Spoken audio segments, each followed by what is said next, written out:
Ano reaction mo na pinagko-compare kayo? Ako naman po, hindi naman po ako nakikipag-kompetensya. Basta ako, kung ano yung...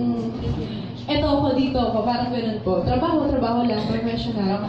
Wala akong kumbaga na kailangan mas makikita ko sila nito. Kasi ang mga tao naman talaga laging magkukumpara at magkukumpara, hindi natin may iwasan. Basta ako, sa sarili ko, focus lang ako sa kung anong gusto kong... yung goal ko talaga. Pero may edge ka na sa kanya ngayon kasi may sarili kang competition.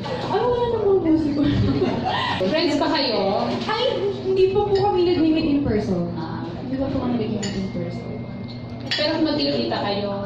Ay, syempre po. Opo, mag-hi po ako, syempre. Kim, ano tingin mo pagkakapareho at pagkakaiba ni Ellen?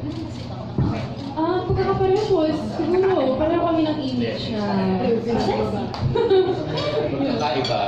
Pagkakaiba? Ano ba?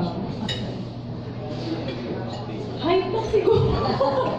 Yun lang po siguro. Mataas ka sa kanya, di ba? Ano po, 5'7" po ako.